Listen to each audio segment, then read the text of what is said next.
Before we begin, we want to take a moment to thank our sponsors at Audible. Now that the weather's getting nicer, I'm back to reading and listening to books in the park. And with Audible, it's never been easier. Every month, I get 1 credit to pick any title, plus 2 Audible originals from a monthly selection. In addition, I get access to news digests from the New York Times, the Wall Street Journal, and the Washington Post. If you go to audibletrial.com/YMO podcast, you'll get 2 free audiobooks on us. Download thousands of titles offline anytime, anywhere. Having trouble deciding what to pick? Audible lets you keep your credits for up to a year. Find your summer read and support your favorite National Film Registry podcast. Once again, that's audibletrial.com/YMO podcast. Thank you for your support. And now, on with the show. Gentlemen, in your opinion, what's a movie that took film to the next level? Something that by the time you finished watching it, you went, whoa, movies can do this? I mean, my answer is kind of a traditional answer for people our generation, but I mean, it's just the truth for me and my personal experience. It was Pulp Fiction. I saw it when I was 12 or 13 at the time, and I'd seen Reservoir Dogs by that point, but Pulp Fiction was just something new. Like, I didn't know you could make a movie like that. People don't really think of it as an anthology film, but it is. I mean, so much to the point we did this opening question once, favorite anthology film, and no one thought to say Pulp Fiction because we just don't think of it that way, but it's just such an experience. It just flows. It just tells stories in a way that you've never seen before. I mean, that just tells stories you've never seen before with such rich characters, the way it plays with time and all of that. And, I always loved movies, and I always had a sort of abstract feeling of like, I want to do something with movies, but it was at that point where I realized, oh, movies could kind of be anything. Again, in the abstract, somebody writes these things, but watching Pulp Fiction, like, oh, somebody wrote this thing. Somebody really broke the mold doing this thing, and I want to do that, and I want to see more movies that are as bold in breaking the traditional structure of what we think movies are. And, I mean, so much to the point that I have a Pulp Fiction tattoo on my arm, and, I know it's traditional. It's a lot of people say it, but Pulp Fiction was the movie that kind of opened things up for me. It's tough for me. I mean, like, part of me wants to say, if I'm thinking of the first time a movie did that for me, I mean, the answer is Fantasia, but we talked enough about Fantasia. And in a similar vein, the Beatles' Yellow Submarine, I know was something that, I got it as a kid. And it was the first time, I think, that, sure, it has a narrative, but during those sequences like Lucy in the Sky with Diamonds or anything like that, I remember just seeing images and sounds that conveyed a feeling rather than had literal translation of events. But if I'm thinking about a movie that really opened my mind, it is, I'm afraid, another, like Tom just said, in terms of, a air quotes basic answer. I was very into theater. I wanted to be an actor. I was very into musical theater. I had found out about this show 9, a musical, and I heard some songs from it, but I didn't know what the story was or anything, and I was asking my family, and they said, well, it's based on this movie, 8.5. So I went to the library and rented Fellini's 8.5, knowing nothing about Fellini, and not really knowing much about foreign cinema at all. And I just remember watching it, and this overwhelming feeling of, like, it just felt like nothing I'd ever seen. There was a story, but the story was secondary to a feeling.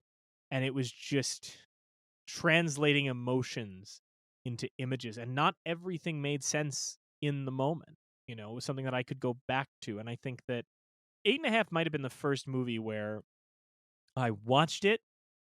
I was probably like 13. I watched it. I wasn't able to understand it, but I wanted to go back and watch it again so I could understand it. And that was a very cool feeling. And that's kind of been the thing that we've been doing the rest of our lives, is going back and understanding things. So Fellini's 8.5 really was just such an important film to me and really changed what I thought cinema could be.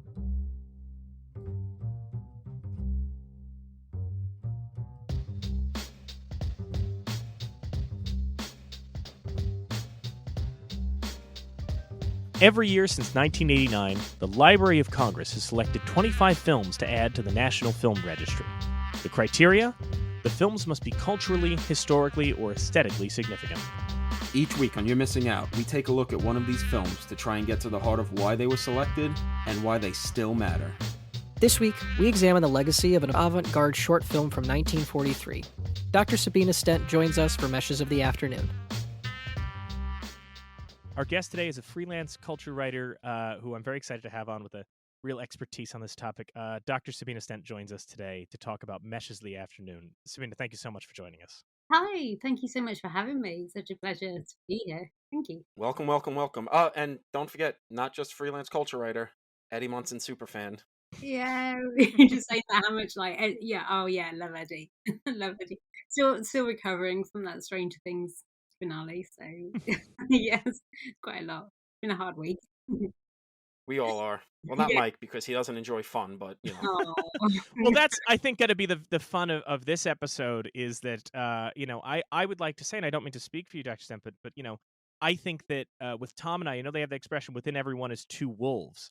And I think we're going to be kind of your two wolves because I'm very interested in experimental film and surrealist filmmaking, talking about Maya Deren and Jonas Mekas and all of that. And Tom is very interested in 80s metal and Beavis and Butthead. So we're going to be pulling you in different directions here in terms of where your heart lies. We're Awesome. Be, yeah. It's like perfect. These are all my favorite things. Yeah. So much. Have you seen the new Beavis and Butthead? Oh, of course. I've watched it twice. I am waiting because this sounds very weird. Beavis and Butthead is a family tradition in my home. Oh, awesome. Every year on Christmas, my parents and I would watch Beavis and Butthead do Christmas. Yeah. So I have been waiting until we could all gather like a wholesome American family around the television and watch these two 90s idiots launch themselves into space. I'm very excited. Oh, it's worth the wait. It's really good fun. I haven't laughed so much in ages. It's yeah. You're gonna have right off the bat too. Like Yeah. they just right off the bat, it's like they haven't missed a beat. I mean, Beavis and Butthead, do the universe, quite fitting with Meshes of the Afternoon. Yeah. I was watching this movie and I was immediately transported back to Beavis saying, "I don't want to die in a butthole. I dream of that every night." Dreams, death, there's something there. I don't know. I think Mike Judge is a big Maya Deren fan. It's a 1-to-1 is what I'm saying. It's a 1-to-1. Every time we cover a film that's outside of Tom's usual wheelhouse, I always think, what's he going to have to say on this episode? And I'm always surprised. I mean, you can bring everything back to everything. I found, I've given lectures when I've started talking about ones that something or other, and then I've gone completely off topic and I've ended up talking about the MCU, and then I've worked my way back to a 1940s surrealist couturier or something. So I think everything is relevant. Nothing. Well, I mean, everything's relevant because we mentioned Eddie Munson. He said he plays Master of Puppets, and what shirt does Beavis wear? He wears a Metallica shirt. Yeah. Come on, Ka is a wheel, and yeah. I think one of the first things Mike ever said to me when we met was, he's like, "You're like Harvey Picar." I'm like, "Who is that?" And he goes, "You just have this ability to ramble and somehow bring everything back to the original point." And I go, "Hey, I'll take it, man." Yeah. But I'm so excited to have you here to talk about this particular topic, especially because this is one of the films, when we were doing the show, this was the film that I kept thinking about and being excited for. Not just because, obviously, I am a big, we watched this film. I remember seeing it for the first time in freshman year of college. It was one of those throw you in the deep end film school films, and I just was immediately struck by it, and so I've always had a love for it. But also because in the first season of the show, the National Film Registry, we're going year by year, they picked kind of the traditional canonical films. So we were doing Mr. Smith Goes to Washington, Star Wars, Citizen Kane, and I have absolutely nothing against those at all. I love those films, but those are the canon films that show up on every AFI list and on everything. And what I do love about the National Film Registry, especially this year, what they start doing in 1990 and onward, is this recognition that film can be more than just a straightforward storytelling device. And the inclusion of this film in the registry in that second year, I thought was so great because when you look at an American Film Institute list or any of these best movies lists, despite the fact that this is one of the most significant films in American cinema history, in cinema history, it's so influential. It shows up in remnants of it show up in music videos for decades since on. This never makes those kind of lists. It's not something that the general public tends to focus on, and I'm so glad that something like this exists, that we can talk about it and include conversations about things like Meshes of the Afternoon and down the line David Holzman's Diary. We get to talk about Jonas Mekas and Stan. I always go to say Brakhage. It's Brakhage is the actual pronunciation, right? Am I wrong here? I think so.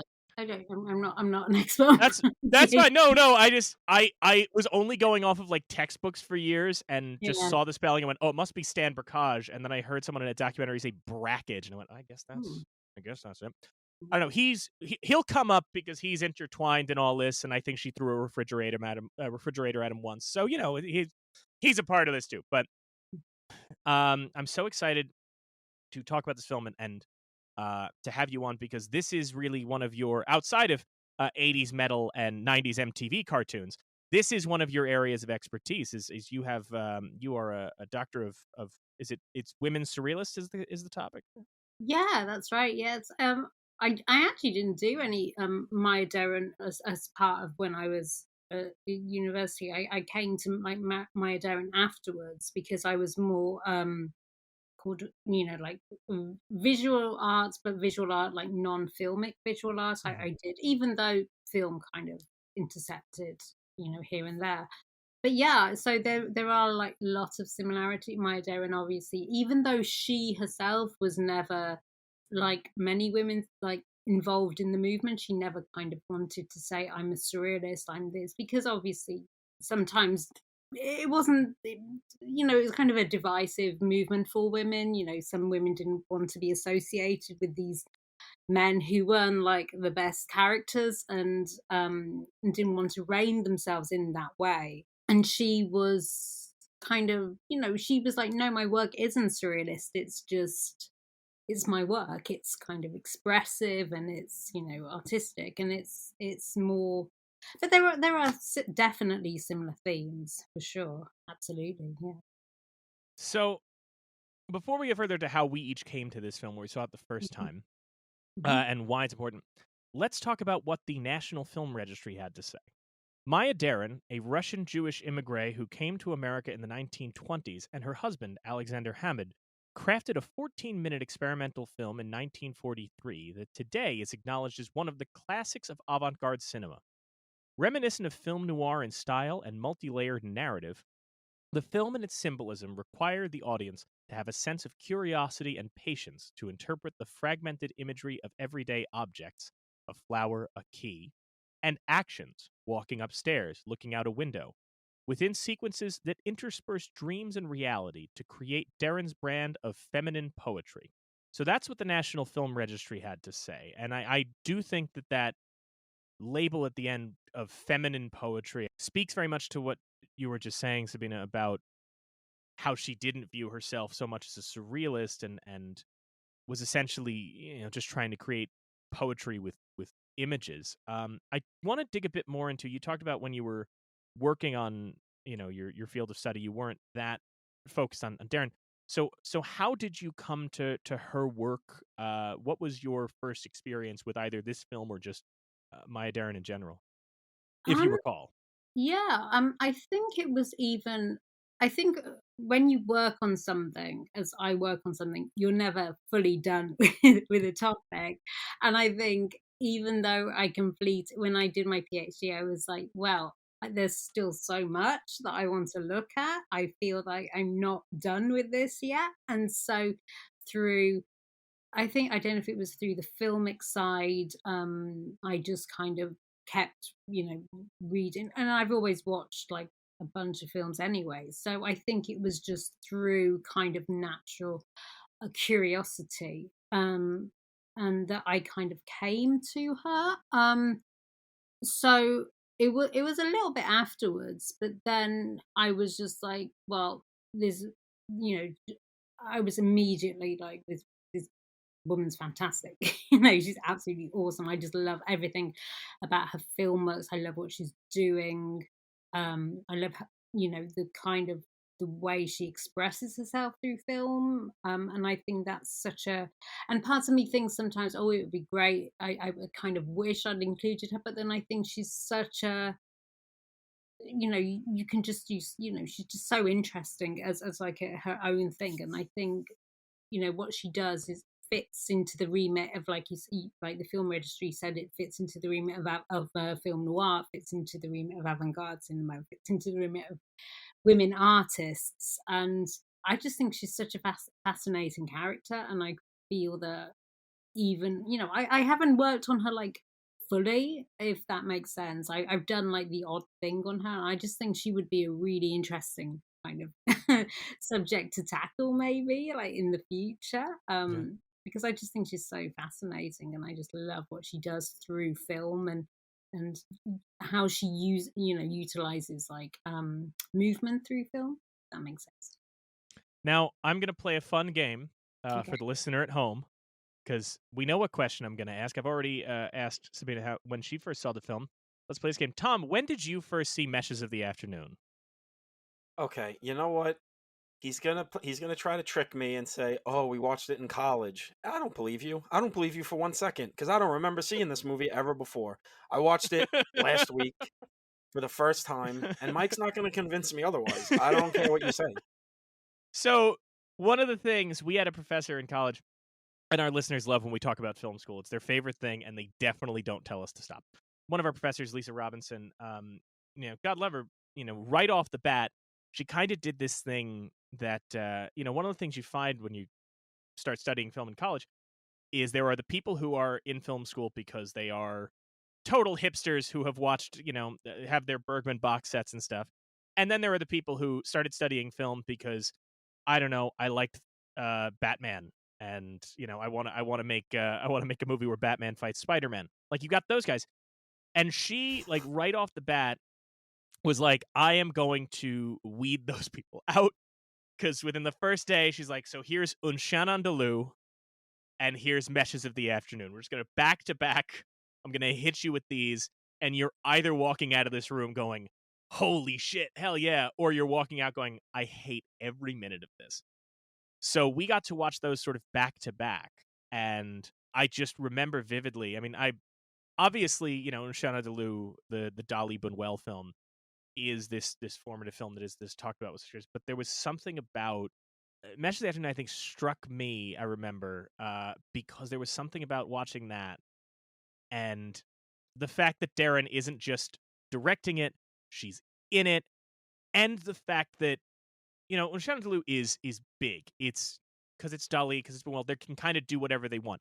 They can have a crowd in the street gathered around a guy on a bicycle whose hand is coming out of a box. They can do anything. They have the resources.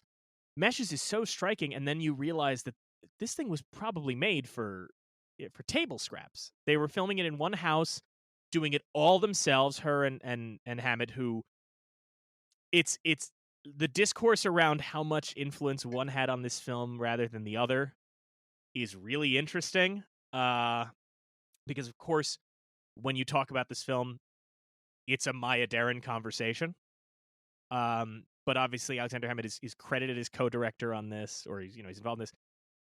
Stan Brakhage suggests that in fact Hamid had much more to do with this film than Deren did, which, given that Deren would later put a voodoo curse on Brakhage, I don't know if that's just sour grapes. And obviously Hamid ended up having his own incredible career. Alexander Hamid wins an Academy Award in the 60s for a movie called To Be Alive, which was played at the 1964 World's Fair, and got a bunch of nominations, which obviously, for making much more straight-laced kind of pictures later on. The origins of everything, but just to look at it and realize, like, this was just a couple who got a camera and on a whim made something together that looked like nothing you'd ever seen before, and decades later is still kind of credited as changing the way we talk about film, just is so remarkable to me. And then obviously she goes on to make 5 more films and more, and I think back in 2011 MoMA dedicated an exhibit to her, the Museum of Modern Art here in New York, and they basically just took their basement area, hung projector screens all over and played all of them at once, and you just had to kind of walk past like Atland and Meditations on Violence and just kind of surround yourself in them. And it's remarkable that you could do all that. But all that to say, Tom may have seen this for the first time this week, but also I think we watched it freshman year. But at the time, it was a matter of, did it stick around? And now, obviously, years later, Tom is much more invested in the films of people like David Lynch and things like that, and starting to see the pieces come together. To be fair to me, because obviously I have to defend myself, I did stick around. I wasn't trying to make Batman versus Spider-Man. I remember exactly who you're talking about. That was a real thing. I stuck around. Yeah, that was a real thing. I stuck around, and now, I am now more invested in this stuff too. I mean, honestly, to the point, talking about, the influences and everything and how it's still, today.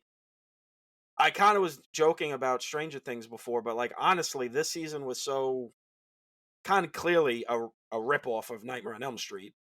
And Wes Craven wouldn't have the ability to do what he did if he didn't have the cinematic language that Maya Deren helped create with this movie. More so than the Dali, Ushan Andalou, because this one feels kind of like the way Lynch does. Like, it is abstract and very odd and doesn't hold your hand or anything, but there is like kind of a straight line, essentially, where you can kind of just sit down and like watch it and get it. It's not just like, oh, cool, now I'm cutting an eyeball, which, hey, it's heavy metal. Like, let's cut more eyeballs. I'm all for that. But I love Italian horror movies. They really took something from Dali there.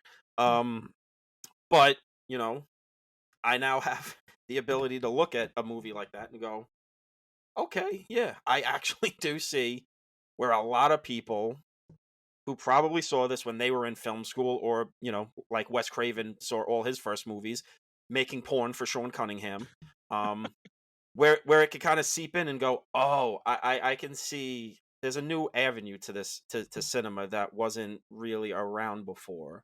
I know Hitchcock tried to get a big sequence with Dali in Spellbound, but that was, not really successful because they kind of like, well, no, that's going to be too much. You have to do a little bit. And also, it's Hitchcock and Dali. I really wish I could have seen those two guys talk. Just, complete sidebar. Salvador Dali's just ranting and raving about how he's like super into fascism and women are garbage or whatever, while Alfred Hitchcock is just shoving his third chocolate cake down his throat and going, yes. Now, what about all the stairs? I'm sorry, I don't know. It's 10 in the morning over here.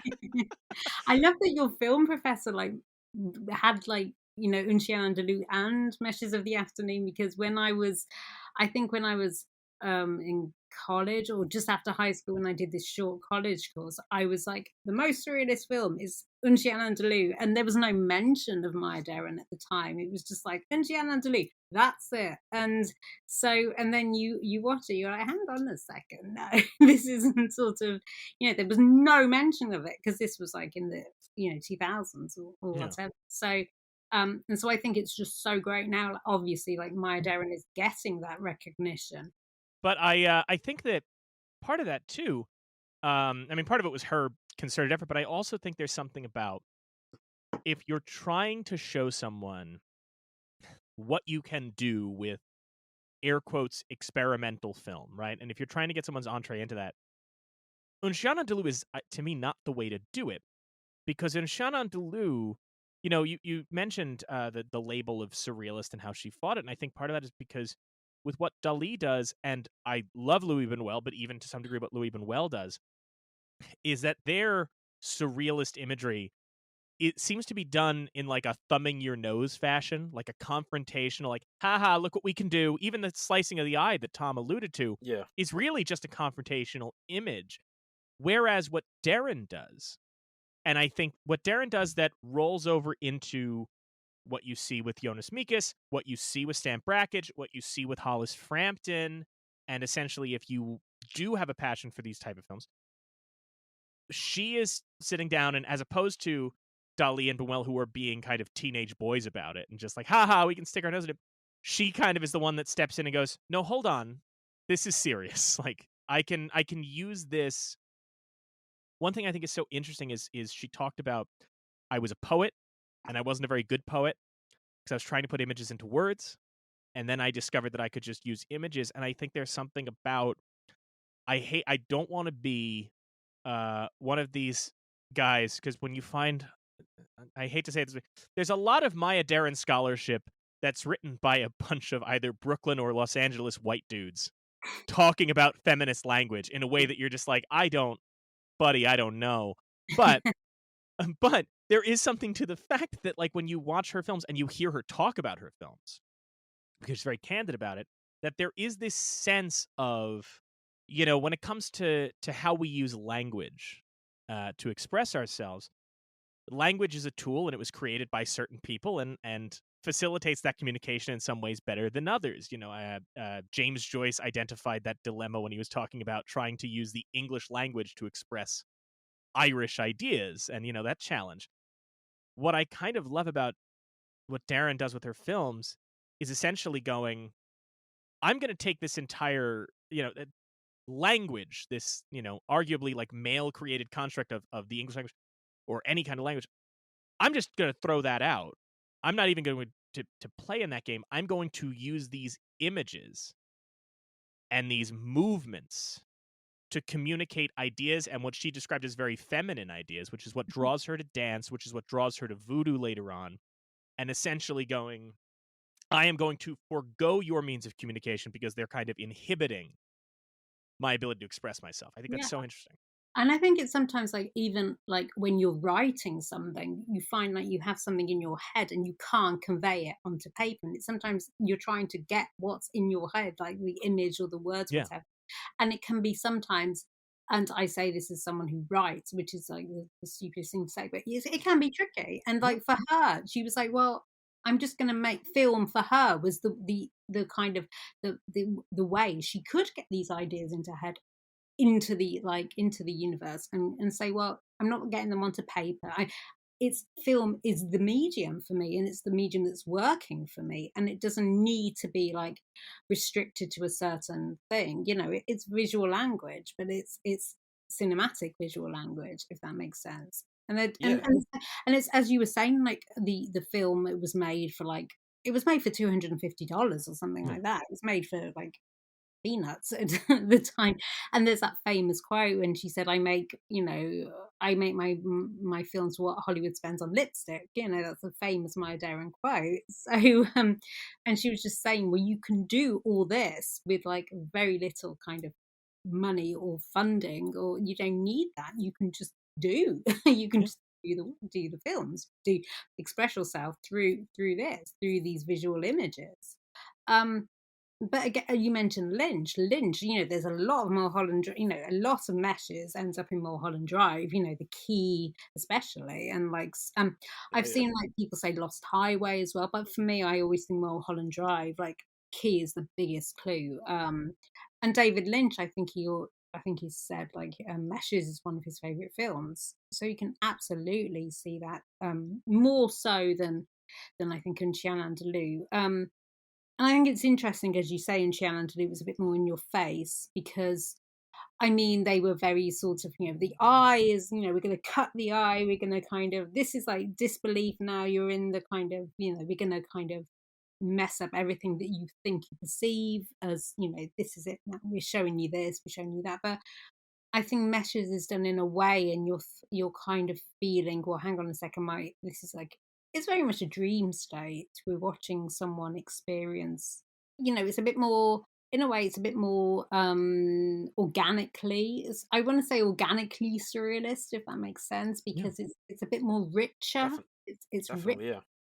And because you're talking about the surrealists were always saying, well, the dreams are the reality, what we convey through our dreams. And she does that in a way that feels very layered, it's very rich, it's very, and it feels like you're kind of, it's like when you're in a dream and you're thinking, well, hang on a sec, am I dreaming this? Because do you ever have that when I don't remember my dreams very frequently, but sometimes you're having a dream and sometimes you're like, in the dream you're thinking, what, am I dreaming?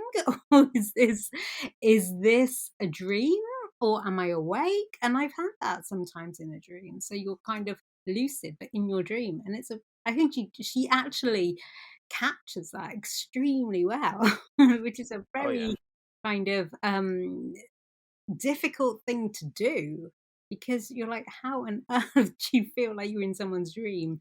And you feel like that with her. You just kind of you feel like that. And then obviously she brings in a lot of other elements to it. But I do think it's, and it's again when you were saying, like, the kind of whose film was this, and you get that a lot with even like Jermaine Dulac and something, and Al Todd, and with the whose film was the Seashell and the Clergyman. You get that, and I think, where women are concerned, there's always going to be that battle between whose film is this.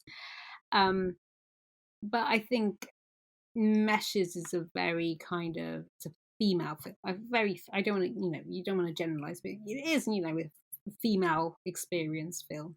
Sure. Well, Absolutely. I mean, yeah, I mean, to the point where I was doing some research and finding out that there was any kind of like controversy of whose film this was. I'm like, I mean, it seems very clearly this is coming from a female perspective, and again, that gets into deeper discussions about shit like that, where David Lynch is one of the best at telling nightmarish stories about women in the world that hates women.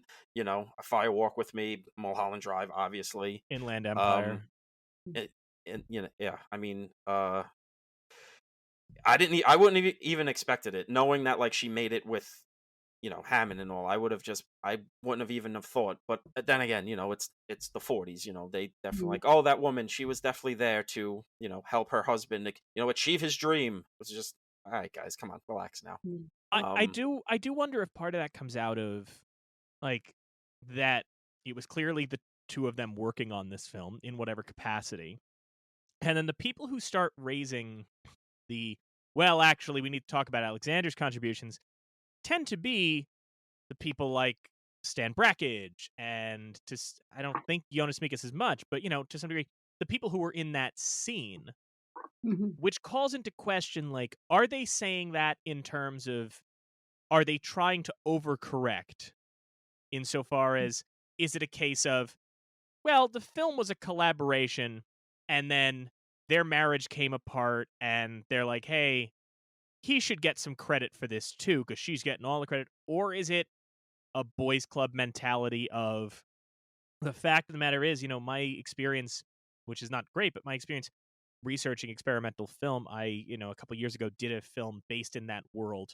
that was a huge success and definitely did not die immediately after film festivals died in 2020. But anyway, I was doing research on Stan Brakhage and Hollis Frampton, and the one thing you find is pretty much every man who works in that era of experimental film, that 40s to 70s era, every one of them tends to be a guy with a beard who just kind of talks very quietly and is very shy, and you could tell doesn't have a lot of social interactions.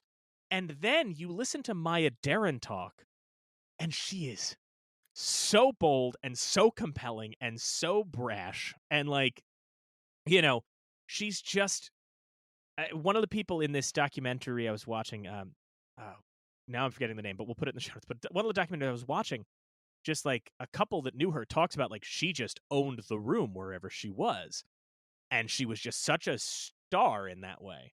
And you do wonder if part of that is, this boys club kind of resentment of the fact that she was such a powerful force. So I don't know where the origins are of that. It's more than just like she made the movie. She's in the movie. She's the literal face of the movie, which definitely has to drive some of these guys crazy, because I mean, even in the little bit of like kind of ancillary research I did on accident before this, like I read this book Wasteland that Mike gave me about horror and horror stories and cinema and all that coming out of after World War One and everything, and how the surrealist movement really kind of got its start around that time and during the war and really after the war, and how there is a kind of boys mentality thing to that. You read about, there were a lot of women at the time that got into that, but then kind of got abused by these men, or they work was stolen, or blah, blah, blah, all that stuff. And they kind of got ran out.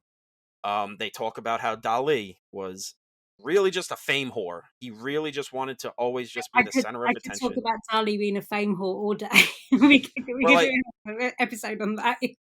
I mean, it's in that book. So it kind of like fits how like Ushan Andalou is this very in your face, like look at me, I'm Dali, I'm the coolest guy in the room.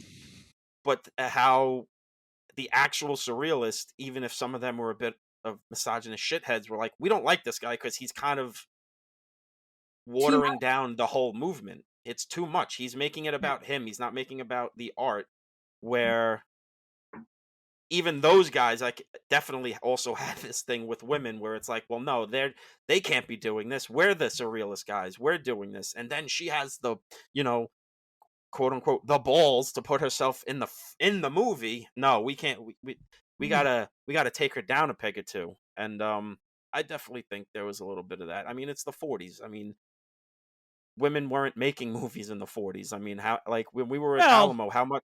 I mean, they were, but like, and also, I mean, around the same time, there was one in Germany doing it. Never forget.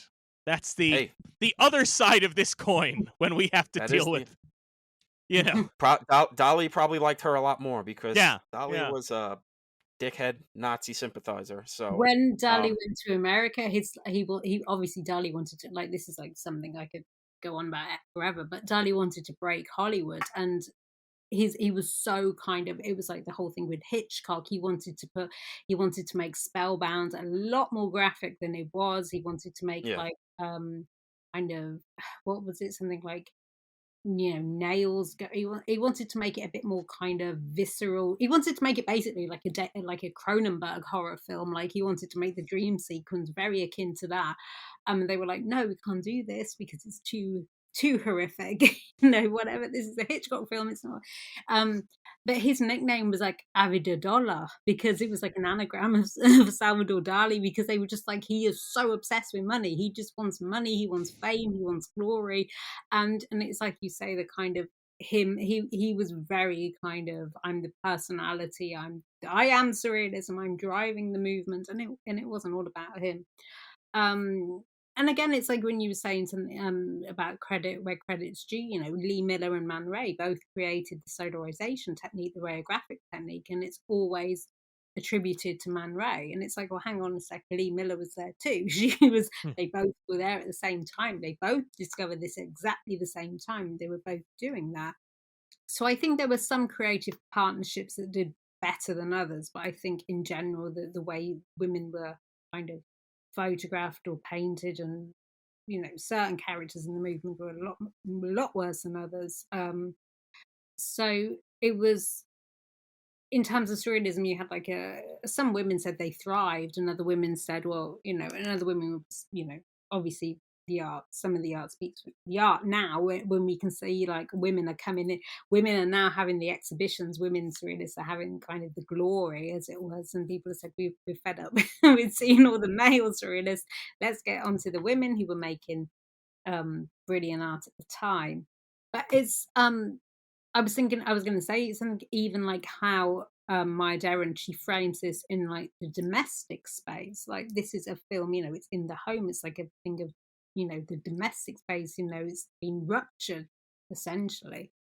And that's something like artists like Leonora Carrington did. She, painted in the domestic setting, and Remedios Vara as well. They painted, like scenes in the domestic space. And I think that's something that I don't want to generalize and say a man wouldn't do, but I think that is definitely something like probably a woman artist would do more. And then you see like this kind of, the rupturing of the kind of in the home, as it were. So. And I think that you're absolutely right. And I think, you look at the rest of her work, because one of the things when we talk about, this whole situation of her and Hamid, is that Hamid kind of creates other films, obviously, but he makes some straightforward documentaries. The Library of Congress, To Be Alive. I love To Be Alive, but doesn't totally resemble this. And you look at what she does, and an argument could be made,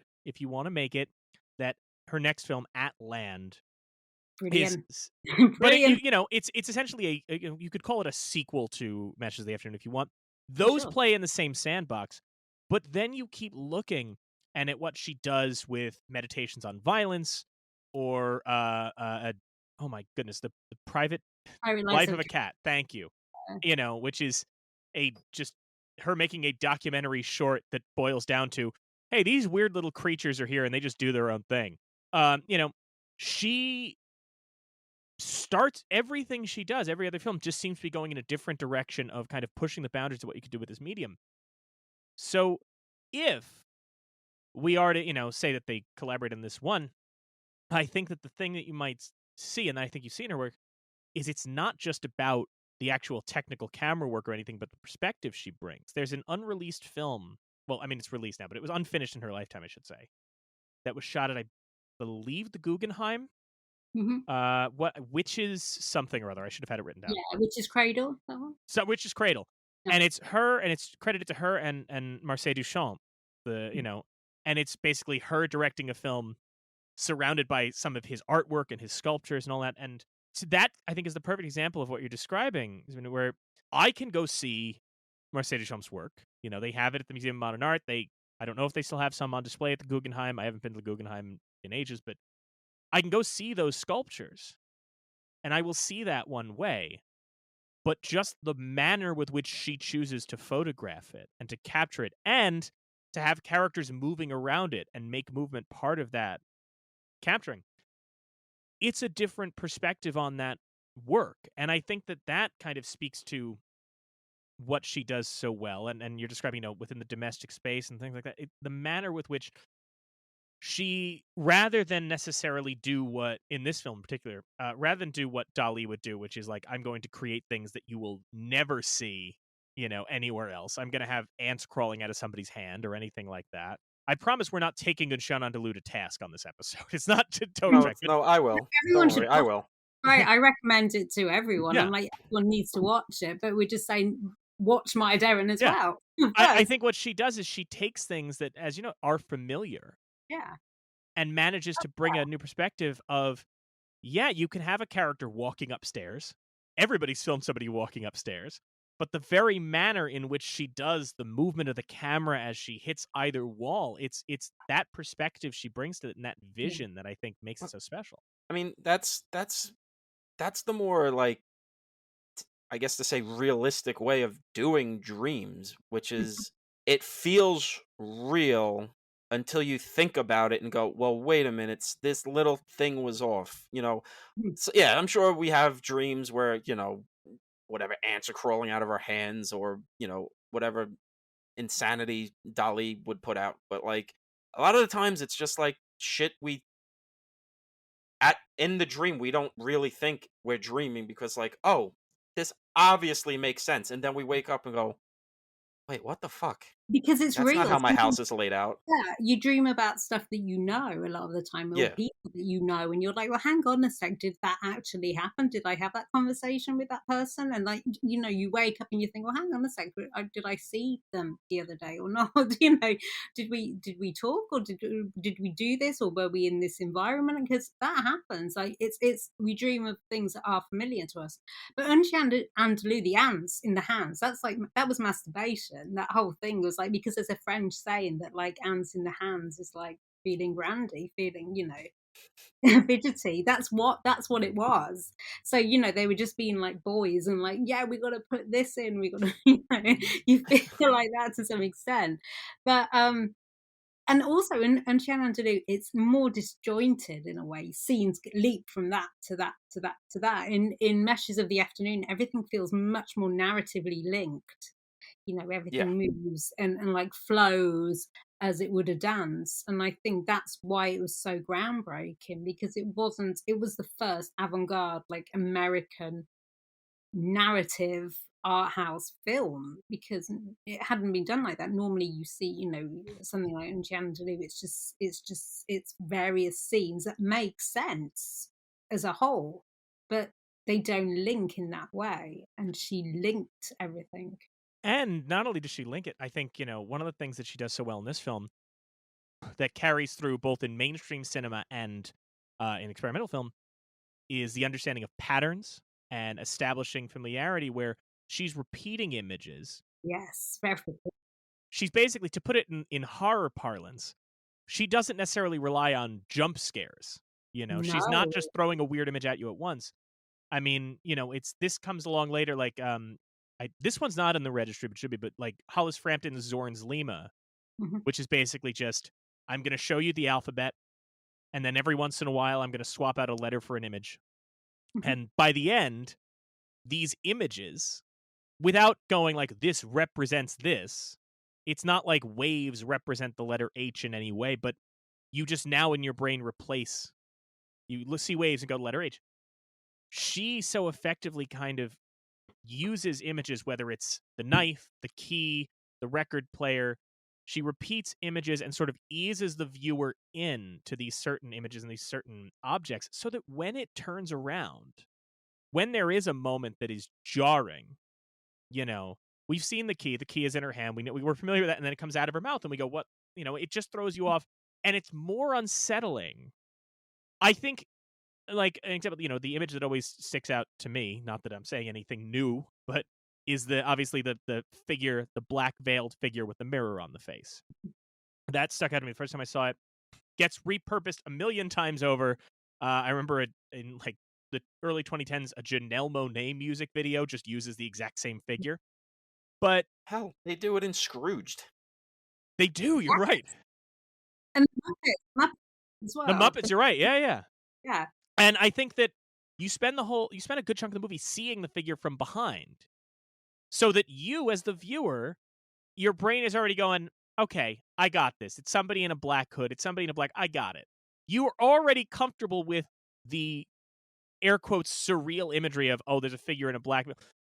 And yet, because it makes you so used to that, when it turns and you see the mirror face, it jars you much more than I think if that character was just introduced in one split second of black veil mirror face. It does something where it eases you into the dream reality, so that each shift feels more distressing in a way.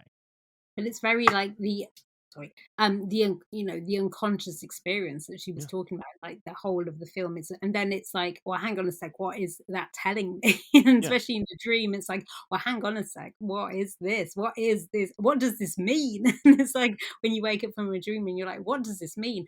And obviously it was like being confronted. You see this, it's the self. You're going through all these motions, and then it's like, hang on a sec, what is this? What is this? And I think that's what she does very well in this one. It's very, you're being confronted by something and you're just like, it can come up at any time. And I think we get very familiar, we get very kind of comfortable, as you were saying, in this pattern of the film, with the repetition, with certain themes, and then it's like, oh, okay, what's she gonna do next? And I think that's what makes the film so intriguing, very kind of, oh, okay, what is she trying to tell us? What are we trying to, what is this about ourselves? Is it about her? Is it's about having a dream? Is it about the ego? Is it about the mirror stage? Because of obviously this kind of hooded, mirrored thing. And is it about the key to the interior? Is it about the knife?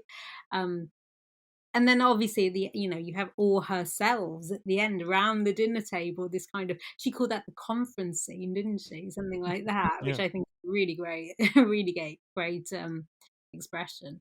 So yeah, I and she keeps us guessing, and it's like the beginning, the mannequin hand takes the flower, and it's not a human hand. The first time I saw it, I was like, oh, it's a human arm. And then when I rewatched it again, and I was like, no, it's a mannequin. You forget that. It's all these tiny little touches that just make the film. And it's one of these ones, the more you watch it, the more you kind of see into it, and the more you glean from it. And I also like that she continued these themes with At Land, which kind of take this out of the home and into the wild, or into nature, as it was. So it's kind of, the female body moving from the domestic into the wilderness, which I think is a really good thing. And with At Land, I mean, one thing I was thinking about compared to this film is that there's a moment in At Land, and I'm not disparaging the film, I enjoy it, but there's a moment in At Land that I remember bugs me, because it's different than everything else she does, which is, There's one moment in Atland where it's the two women on the beach playing chess, which could very well have been something Ingmar Bergman went, cool, let's do that in a movie. But it's two, with Seven Seal, but there's two women playing chess, and the queen is about to get taken out, and Deren rescues the piece, right? And to me, that is the only time in any of her films, aside from The Private Life of a Cat or something, or the Voodoo film. That's the only time that I look at a particular moment and can confidently go, okay, we get what she's saying here to some degree, right? Mhm. Whereas with Meshes and Atland and the rest of Atland, and especially later with oh my god, the last film she made, The Eye. I'm forgetting the title now. I'm mad at myself. Oh, Yes, yeah, I know which one, yeah. Her last, The Very Eye of Night. Yeah. Like, you do feel like everything else she does and the images she chooses, we can all sit down and have conversations about what does this mean and what does this represent. But she's never going to actually tell you what anything means. She may be using dream language, kind of inspired by that Freudian conversation about what dreams mean. But as you pointed out, Sabine, when you're talking about, like, what does the mirror face represent? It can mean a bunch of different things, and you as a viewer get new things out of it depending on where you are as a person. I think that too many people that work in dream scenes or dream sequences maybe get too literal about that Freudian dream interpretation and kind of keep thinking there's a language. There's a great, if anybody has read Neil Gaiman's Sandman, there's a panel in that I always remember, which is, I believe it's Dream. The main character is flying through the air carrying a woman, and she goes, well, they say if you're dreaming about flying, you're actually dreaming about having sex. And he goes, well, then what does it mean when you're dreaming about having sex? And he's essentially saying, like, there's not a one-to-one to this. Like, that none of this is not. And Well, one thing she does so well in these films is there is no one-to-one in anything she's doing. There's no well, map I mean, to it. it's like in Nightmare on Elm Street when Tina is about to get killed and she's walking down the alleyway before Mike's favorite scene where he has the puppet arms, Oh, God. where she just turns around and there's just a goat. Why is there a goat? I don't know. Because she's dreaming. There'd just be a goat there. I don't know. Think about it. Whatever. Wes Craven's just saying, whatever. Just do whatever you want. I think that is the thing that really does make her stuff very, effective, is that it's not holding your hand, but there is, like, it's there. It's Mhm. not. It's all the straight line. It's right there. It's all doing all stuff for you to start working on. Because, like, for me, I kind of could make an argument that this is a movie about post-war stresses. I think that's how it's been described as well. So yeah, for sure. I mean, about a woman, kind of, her place in the home is about to be disrupted when the man comes home. Yeah, I mean, that was every woman during World War II. Like, they had to get used to being on their own, go and get jobs, or taking care of things their own. And then, oh no, the man comes home. What is our place now? So, even but domestic that's violence and something like that. So domestic yeah, violence is another thing for sure. yeah, yeah. Absolutely. I mean, but then there's 100 other ways you could read it without it being wrong. Yeah, I mean, that's, to me, when I watched it this time, especially thinking about her background. I mean, she's also an immigrant, right? She's Yeah. also coming from, I mean, the registry statement describes her as Russian. Mhm. If you read her biographies now, they identify her as Ukrainian. We're not touching on that one. We already had to deal with that in Anochka. I'm not dipping in there. But I say that to say she's coming from an Eastern European background where even that identity isn't totally clear. Comes to America when I think she's 5, marries Yes. a Czech artist, and there is also elements in here that are very, I think, to me, come out of a feeling of having to conform. That need for conformity to a house that is both kind of where she lives, but also kind of unfamiliar. Those images come through. What always kind of drew me in a way, even when I was young, to modern art and sort of non-narrative works. I remember one thing that always sticks out to me is I remember being young and looking at, we were going to take a field trip to the Museum of Modern Art and seeing in a textbook pictures of Jackson Pollock paintings and Warhol's Gold Marilyn and all of these things, and going and really just having this thought of, like, fuck you, like, you pretentious jerks, like, this is all nonsense. My kid could paint that. And then we actually went to the museum, and to stand in front of Pollock's Autumn Rhythm or to stand in front of a Rothko. No, there is no direct one-to-one meaning. I can't look at every single line and go, well, this represents this or that. People can do it. There are people who get paid to do it. Not well, but they do get paid, to do it. And, but to me, I think it's something about you look at these images that somebody has created and they unlock something in you where you are directly a part of that. And there is nothing objective about it. There is no single meaning to it. It's a conversation you're having with the work. And it's whatever it is to you at that time that can evoke something. Sometimes I look at a Pollock and I can look at the patterns and the way that the paint moved and maybe try and put myself in, well, he was angry when he did this or he was, sad. And other times it's an entirely personal thing. And I think that something like Meshes the Afternoon, what makes it so remarkable is the fact that there is no one-to-one, and is the fact that sometimes you can watch it and make it entirely about Maya Deren. And you can inform it with her background as an immigrant or her background as a female artist working in that space. And yet there are other times you can watch it, and even though she is the director and the star and all of that, where you can almost take her, the artist, out of it and just let it kind of wash over you and let the images connect to you wherever they do.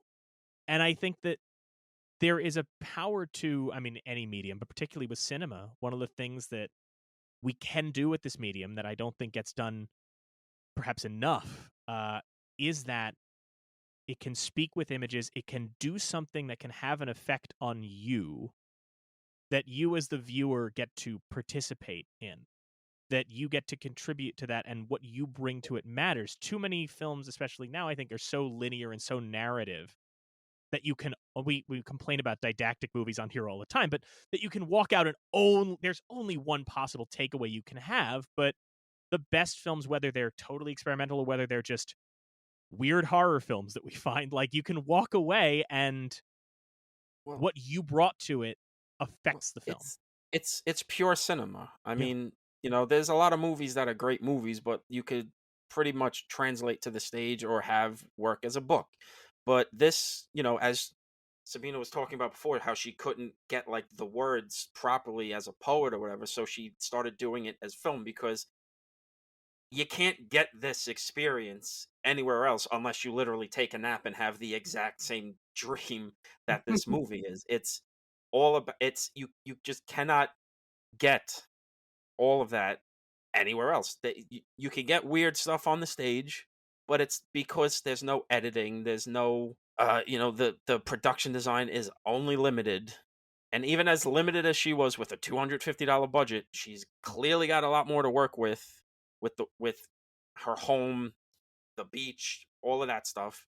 You can't get it anywhere else. And also because she wasn't pandering to any studio or anything. Yes. She had no one telling her, you can't put this in, you can't not show this, you need to edit that out, you need to write this differently. She was in control of like the whole narrative, and again, that was the purest, most authentic experience of her work. Rather than you write something down and then you can re-edit it. No, this is it. We're filming it this way. Yeah. Absolutely. It. And just because I was thinking about it before, when just how even in the weirdest places you can find the influences of this movie, how much, like you were talking about the hooded figure and how like you keep seeing it, but you don't see the face until it finally turns around, and it kind of, you can project your own meaning onto it. John Carpenter does that in Halloween. Mm-hmm. Who, like, nobody would have, and like, how many people that talk about this movie all the time? I got a Michael Myers tattoo. There's how many people that watch these movies would ever say, "Oh, I think Maya Deren's Meshes of the Afternoon influenced how John kept Michael at a distance, because death is always from afar. Death is always an abstract until it's finally in front of you and you can finally see its face." Mm-hmm. Who would have thought? I that's kind of always what I bring to this conversation Well, is my weird brain connecting No, but everything to film that's a history. brilliant connection, that's for sure, yeah. Because I always say to people who watch like horror films, who watch like and who are interested in any kind of cinema, I'm like, well, you need watch Maya Deren, watch, because you will find something in it, and Yeah. it's surprising. Like I'm so, it's brilliant that obviously you made that connection because I think a lot of people don't realize that those connections are there, and they think Yeah. maybe, oh, this is like an old art house film. I don't really want to watch this, and other people don't see that. But you can see it. You can see how her work has permeated various I, films, very popular films. I mean, hell, I'm wearing a Suspiria shirt, and Italian horror cinema might be the most indebted to Maya Deren and the surrealists because their whole thing is nightmare logic. Mhm. Suspiria, you think about it, doesn't make a lick of goddamn sense, but it's all about the experience of the colors and the music and like okay, they're in a dance studio and she jumps through a window to get away from something that's chasing her and she just lands in a pile of barbed wire. Why is there barbed wire there? I don't Yeah. know, but it's a nightmare. It doesn't make any goddamn sense, but it just works. It just somehow works like a nightmare somehow works until you think about it. I And always think Suspiria reminds me of a lot of kind of the movement like Pina Bausch, who mhm. was, do you know Pina Bausch, like the Yeah. dancer? Yeah. So yeah, there's a lot of kind of, you see certain, like, whether it's movement, whether it's visuals, whether it's lighting, whether it's something. I watched a film, I forget which film it was, at Fright Fest, when Fright Fest was digital because of the pandemic a year or so ago. And there was one particular scene I was like, that's from Pina Bausch. That is from Pina Bausch. That's explicitly lifted. And it's like my friend who works on Pina Bausch was like, what, where, what is this film? So yeah, you just see how these things, these, whether either the artist or their work has just influenced so much, and I think it'd just be so great, it's just so great when you see it in a certain film, or you sit up in the cinema, as I am prone to do, and go, that's from something, that's from so and so, and you prod the person I'm with, that's from so and so, and yeah, so I think it's really exciting, and it's awesome when you see that, when you see these little touches here, there. And Yeah. it's also like, you mentioned Pina Bausch. One thing I was thinking of while watching this, obviously Maya Deren was a dancer, right? Yeah. And one of the things she does with film, when she does she has a film called A Study in Choreography for Camera, Mm. and the whole thing she does with that is the recognition of the stage is actually a limitation on movement. That because we're dealing with and as some we talked about, even in our more straightforward films that we've done on this show, when you look at what Fred Astaire versus Gene Kelly, Fred Astaire has the quote when he's making Top Hat where he says, either the camera moves or I move, and I don't. Either the camera moves or I move, and I'm going to move. Gene Kelly, on the other hand, kind of goes, what's the biggest space I can have? Follow me as I'm moving. There's going to be scarves and all this stuff. And Darren is tempting to do that too. One thing I was curious about was I was wondering, well, where is Martha Graham in all this? Because, of course, Martha Graham, who ends up, Alexander Hammond makes some films with Martha Graham, and Martha Graham's films are also in the registry years from now. But at this point, Martha Graham is doing, I think she's already staged Heretic and a couple of her other dances. And one thing I think is so interesting is it's very easy to look at these films and find that similarity. But one thing I find so compelling is when you look at Graham's work, especially around this time, she's known for positioning the body in a very angular way, and her movements are a bit more sharp. Whereas Darren, there is, even in the most severe moments, there is such a flow to it. There is such a fluidity, and I just think it's so interesting. Not just looking at what influences what in a linear sense, but especially around this era, looking at what things are kind of happening concurrently. And we're almost forced to wonder, at least to me, like I'm forced to wonder looking at this stuff, well, was Maya Deren seeing what Martha Graham was doing at the time? Was that an influence, or was it just kind of or vice versa? How did these things either influence each other or just happen to spring up out of the same mindset and the same culture, which I think They is were so both in compelling. New York around the same Yeah. time, weren't they? So probably, obviously they probably be interesting to see if there was any kind of conversation between them or whatever, because I think people were always aware of what someone else in their kind of field or in that kind of area was doing at the time. But I don't know if I I don't know how to, what's the word I want to describe it as. With Maya Deren, you feel like it's a bit more. She's moving from like just moving. There's no kind of there is thought behind it. Obviously, she's thinking the way she moves. But it just seems like a non kind of rehearsed movement. If that's what it's just Yeah. springing from her, and it's even like the way she, especially in Atlanta, I think Meshes to a point is about like bodies and the unconscious, and I think at Land she just takes it a little bit further. It's like that scene when she's like crawling or dragging herself across the table, and I just think that's just such a fantastic scene. And then obviously she ends up on the beach, and with more I think Meshes we're more focused on like the interior and the mind, and I think at Land it's while we're thinking of like the interior, we're also thinking of the body and the movements of the body. It's like the body as land, and Meshes is like the interior as the mind, if that makes sense. I don't know. I think that's now I've just thought of that, and that's completely rambled. But that's my perceptions.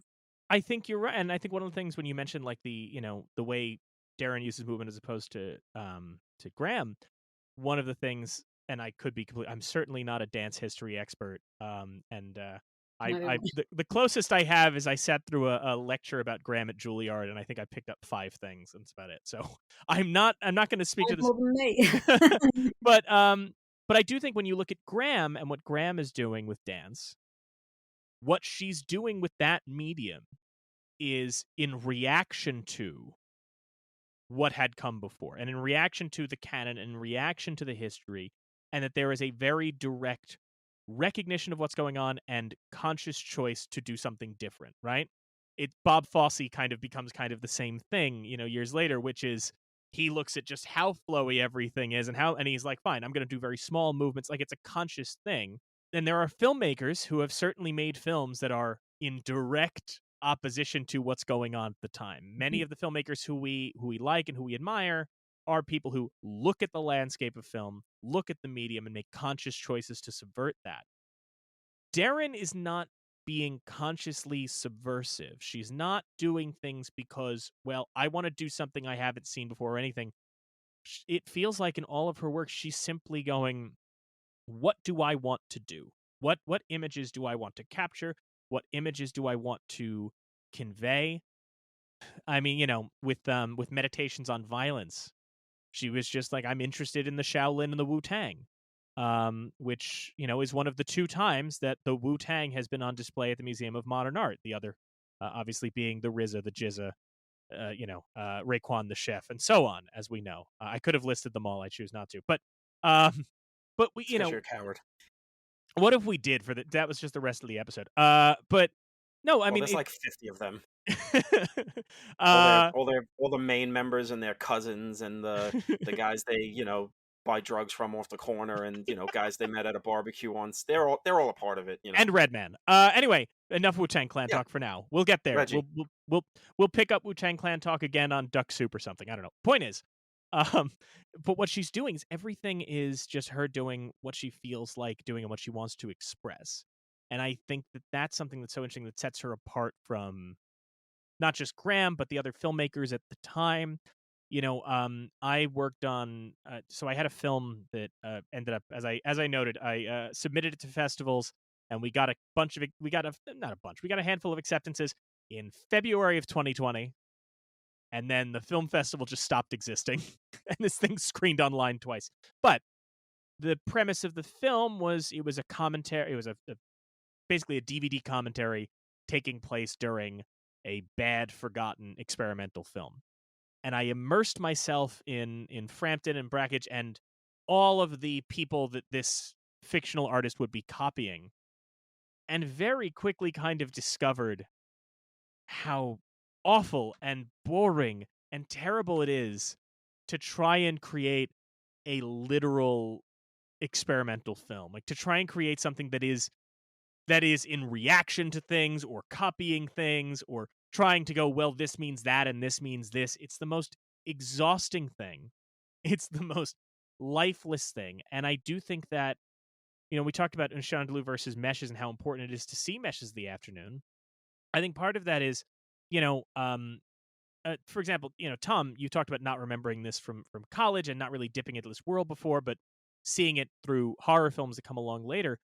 I think that for a lot of people, what keeps them away from experimental film or surrealist film is people seeing bad versions of it, is people seeing and having this perception of it's just a bunch of pretentious guys filming a bunch of weird stuff to be weird. Well, Or, it's that, and it's the thing that we talk about all the time with old movies in general. It's the lack of access. Like, where are people gonna even see this? You're not gonna stumble upon this after Netflix when you're done watching the John Wayne Gacy documentary, which I am watching. Thank you, Black Phone, for putting me down that rabbit hole.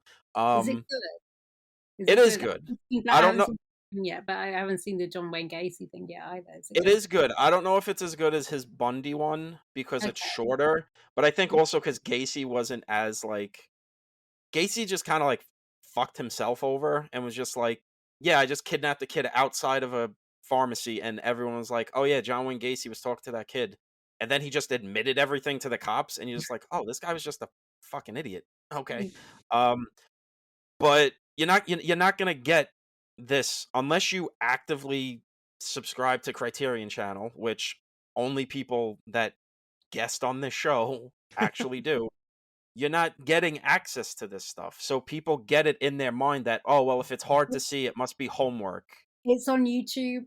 It's Yeah. on YouTube. It's on our YouTube channel. We'll upload it too for folks.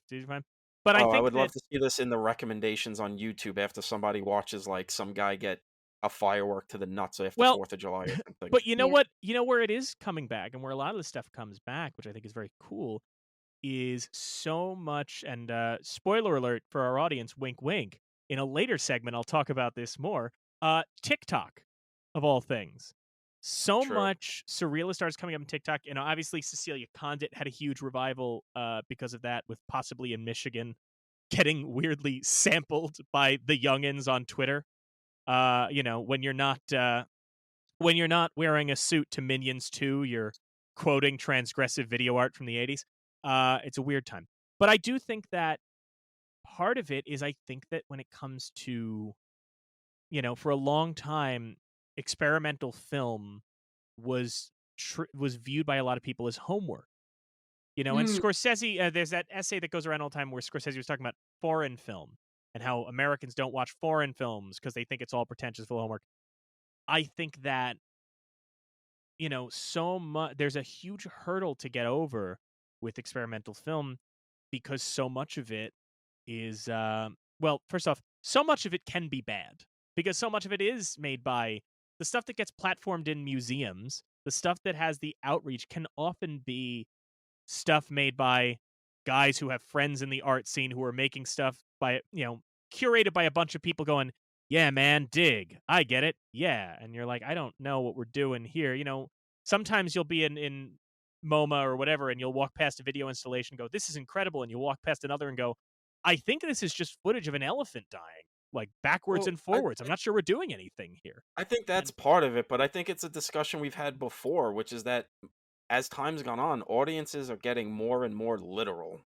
People want everything explained to them. Like, we joke about the A24 model of horror, but like, that's the kind of thing that people will allow themselves to say is good horror, because at the end of the movie, somebody can look into the screen and say, well, actually, it's about men. I haven't even seen the movie. I like Alex Garland, but I'm going to take you to task right now, because every time that trailer played, and it's like, what are you? Men. Okay, great, Alex. But genuinely, it's like people are. It's a problem now. People can't accept anything that needs to be thought about. You can't have anything that isn't open ended.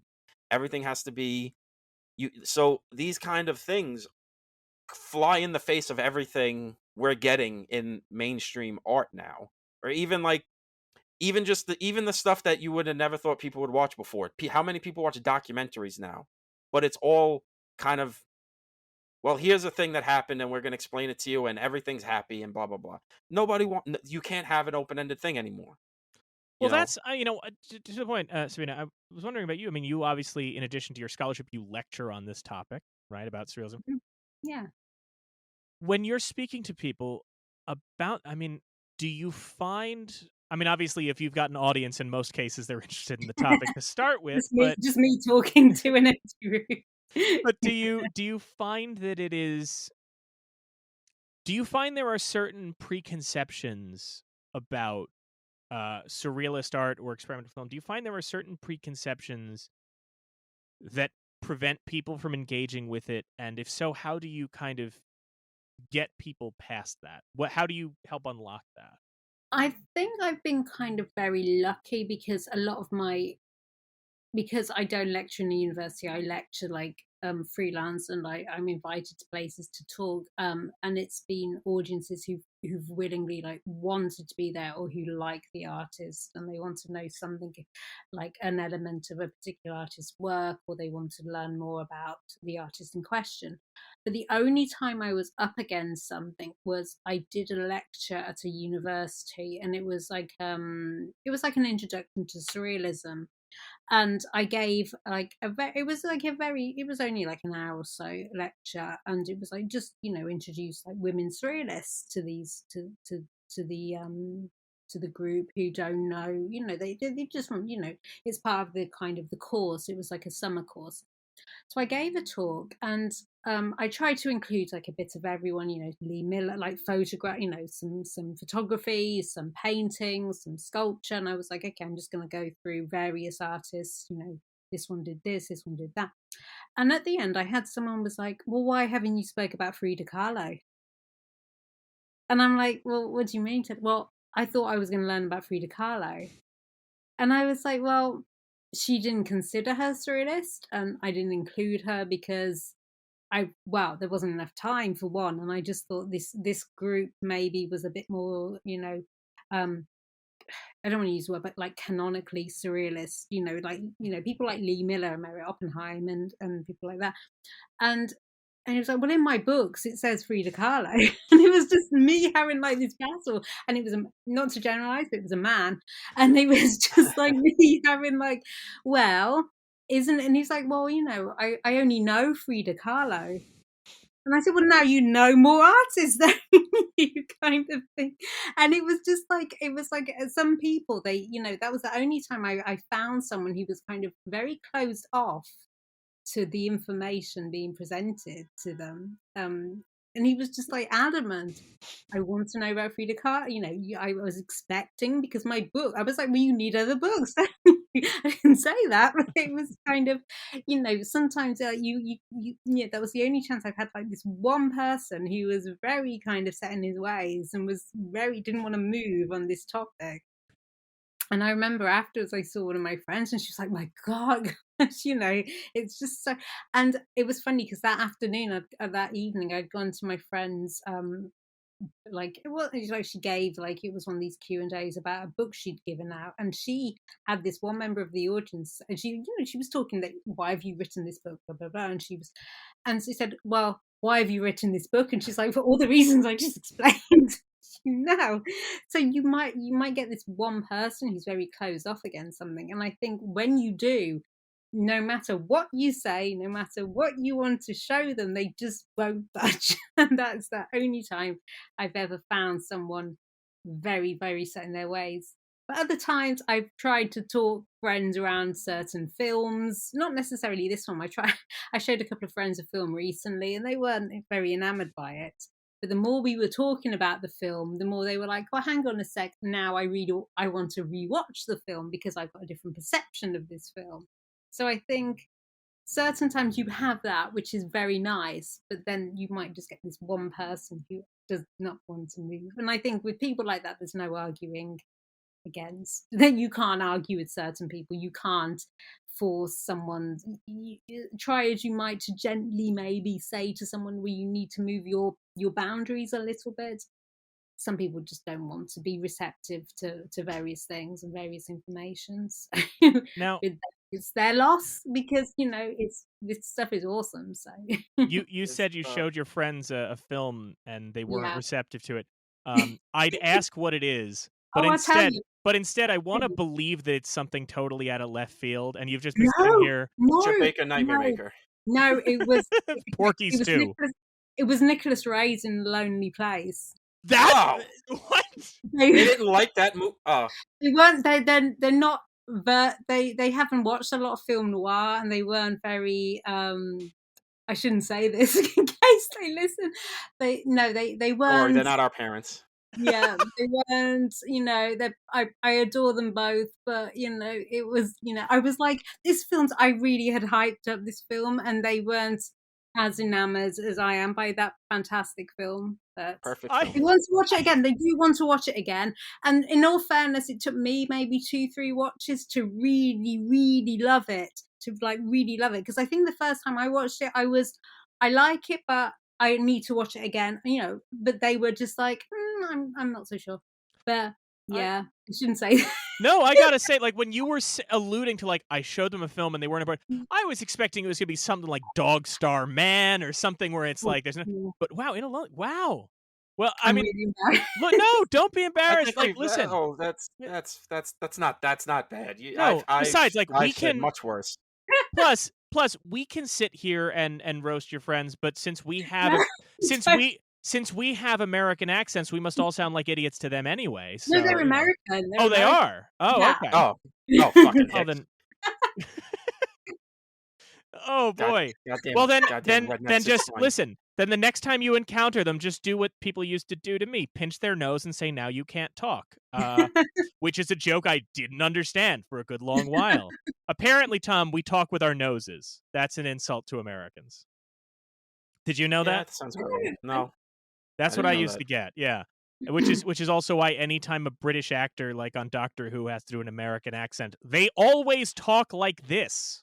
Don't know if you've noticed, but we overpronounce our vowels. No. Always sticks out to me. The Cumberbatch method. Yes, this is Well, now I have to. Now I'm about to enter a multiverse of madness. we love him, but there is just something about every time I encounter that I'm like, we don't. How loud do you think we say our R's, guys? It's a lot. But anyway, Aura. but not the rest. And I do want to say to what you pointed out about the Q&A and the one person saying that, we didn't touch much on Maya Deren's interest in voodoo and the and the mystic arts. I think because, quite frankly, that's a real tightrope to walk, especially now. There's some. It's one of those things. Her obsession, and fascination with Haiti and voodoo, where you watch any of her ethnographic films and go, she's trying. Sometimes there's some shots or terminology that maybe wouldn't hold up today, but she's trying to be as respectful as she can. But on the topic of voodoo and the mystic arts, I do want to say that I am now of the belief, you saying that what really happens is at any Q&A, whether it's at your lectures or down at the IFC Center or the Film Forum here, or even at a Comic-Con, there's just a spirit, an evil spirit that inhabits one person and hijacks them, and the spirit is there because they always announce themselves with an ancient incantation that goes, "This is more of a comment than a question." That's when the Dybbuk is in the room. Everyone fear. The djinn has arrived. Yeah, that's the time where you hope you could combat her voodoo with your own voodoo. So anybody who comes to the microphone saying it's more of a comment before they even finish than a question, you send them straight to hell.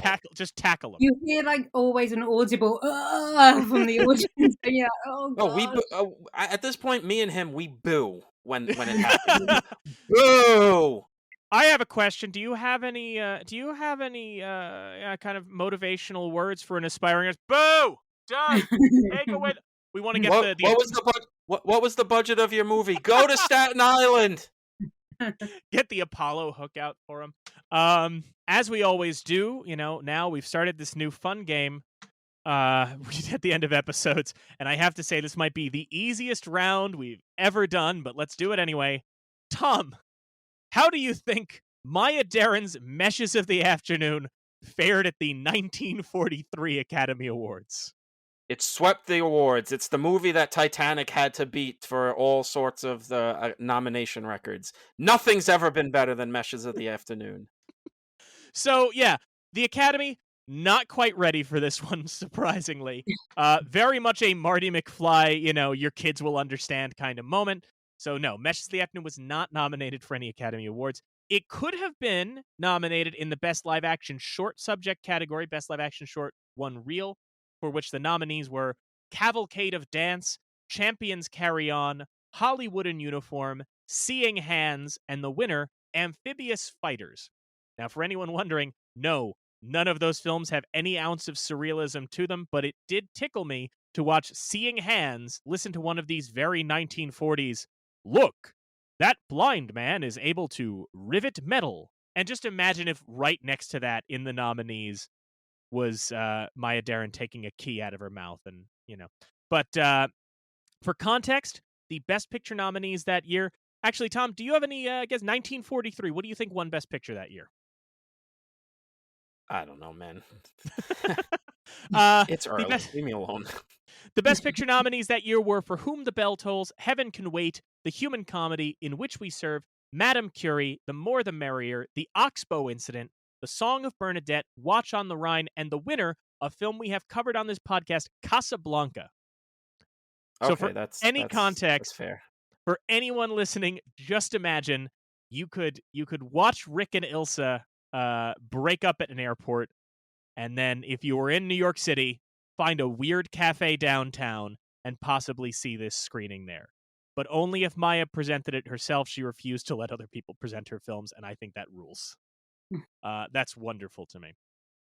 And if folks are in New York and want to see it now, the Anthology Film Archives does have a Maya Deren theater, and they do play her films quite a lot. The now late Jonas Mekas used to screen there, and in fact, in one of the documentaries about Maya Deren, you can see footage of Mekas standing in an empty brick building that would soon become the Anthology Film Archives, talking about him making it a space to recognize these artists in experimental film. And I'm happy to say the anthology still stands today.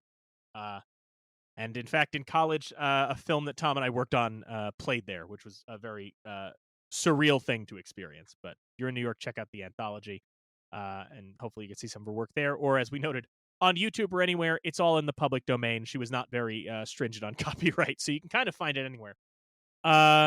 Dr. Stent, Sabina, thank you so much for joining us. We really appreciate you coming on. No, thank you so much for inviting me on and having me on so early in the day, because obviously there's a time difference for us. So. That's fine. I didn't need this at all. No, I'm good. I didn't pound an energy drink at 10 a.m. We're rocking and rolling. Oh, shut up! You pound energy drinks at 9 p.m. This is true. This is true. But no, we're so glad that you came on. You made the time for us, as you noted, with the time difference and all of that. Thank you so much, and obviously, you are welcome back anytime in future seasons. Whether we're dealing with surrealism, or whether you decide hey, I'm just gonna chuck all that out. I don't know. Let's do Mary Pickford's Poor Little Rich Girl. Whatever you want. You're welcome back. Thank you so much, and everybody else, stick around. We'll be right back with our picks for the National Film Registry. The National Film Registry isn't some fixed object, frozen in time. It's always growing, adding new titles every year. These annual selections are made by the National Film Preservation Board, with members like Martin Scorsese, Alfre Woodard, and Leonard Maltin, and representatives from organizations like the Academy, the DGA, and the AFI coming together to debate and decide. But they don't just pull titles out of thin air. They pull from the public, people like you and us, who can submit their nominations for the registry in a form on the Library of Congress's website. What we do, at the end of each episode, is have Mike and Tom pick films not yet in the registry that they feel should be, inspired by that day's topic. At the end of each season, those films will be formally submitted to the National Film Registry for consideration, on behalf of You're Missing Out. Here are today's picks. All right, boys, time for our registry picks. A reminder to our listeners, it must be an American film that's at least 10 years old. I alluded to this film earlier on the episode, so for anybody who knew what I was alluding to, it can't be that much of a surprise. We were talking about women surrealist filmmakers, obviously with Maya Deren, and what that legacy is. And as we talked about, there are a million directions one could go with that in the legacy, whether it's, a David Lynch or a Wes Craven. But my pick is a little more direct in that line, in that lineage. One of the things that's so interesting for Maya Deren to make her films, she wasn't beholden to any studio, but obviously she did need some money. She did receive some grants, and she even tried to start a foundation to help fund experimental film. They could just never get the money together. Fast forward about 40 years, so we're talking 1983, a different filmmaker is able to receive funding from the National Endowment of the Arts and the Ohio Arts Council to make a film that appears to be, in some senses, a musical satire of horror films. It depicts two women being stalked by a masked figure named Arthur, except, of course, by the end, those women dismember and cannibalize him. It's a film that just feels very radical, very out there, especially because the characters are singing all the time. Little sing-songy voices. It's a film that came and went. If you were around in the 80s, you saw it played on the 700 Club, which criticized the film as lesbianic and anti-men and anti-family. Would later play at the Museum of Modern Art. But in 2015, it received a revival in the strangest of all places, TikTok. I'm talking about Cecilia Condit's Possibly in Michigan, a surreal nightmare horror musical, 12 minutes long, that suddenly its audio in 2015 got sampled on TikTok. If you ever saw somebody doing a TikTok that involved, but it exploded and they all died. That's from Possibly in Michigan. There's music in Possibly in Michigan that found its way on TikTok.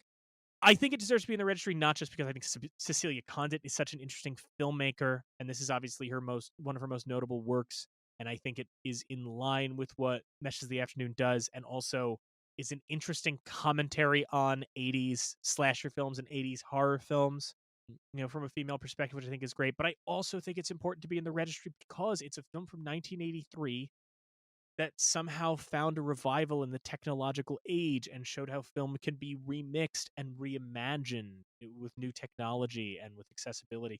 So there's so many reasons it should be in there. Possibly in Michigan is my pick for the National Film Registry. Okay, so with my pick for the film registry, kind of going straight ahead on this one, dealing with dreams and nightmares and all that, and kind of sideways mentioned, kind of discussed it a little bit in the episode. Not exactly, but I brought up A Nightmare on Elm Street, but that's in the registry. I'd already picked it before, so I'm actually gonna go with Wes Craven's New Nightmare, because I think that one, even more so than the original Nightmare on Elm Street, delves even deeper into the nightmare aspect, the dream logic aspect, how reality is kind of breaking down around Heather Langenkamp in that movie. I think one of the best moments in that entire franchise is when she's talking to John Saxon, and as it keeps cutting back and forth, you realize the setting has changed, and she's now talking to Sheriff Thompson, and she's Nancy, and she's in Springwood, actually, and fully we're in dreamland now. I also think it's just a genuinely important movie in cinema history, because everyone gives Scream the credit for breaking horror in the 90s and changing it and giving it a fire under its ass. But I think if Wes didn't warm up with New Nightmare and its meta storytelling in that one, I don't know if he would have had the juice or even the desire to do something like Scream.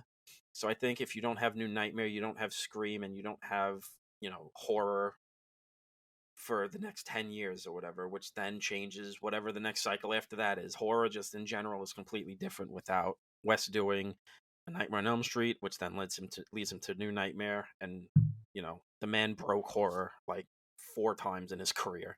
I think it's also just you could also tie it to the very female-centric fears that are at the center of Meshes of the Afternoon and New Nightmare, about her fears of motherhood, the fears of her child being in danger, stalkers, and just all kinds of stuff like that. I think there's a lot of connective tissue there, like we even mentioned. I mentioned in the episode that Wes Craven definitely took some stuff from Maya Deren in his work. So I think New Nightmare should be in the film registry. Let's all go to the lobby. Thank you again to Dr. Stent for joining us. Next week, we're jumping into the ring for an essential Scorsese movie. Richard Newby is our guest for 1980's Raging Bull. Don't forget to follow the show wherever you get your podcasts. Thanks again for listening, and we'll see you next time.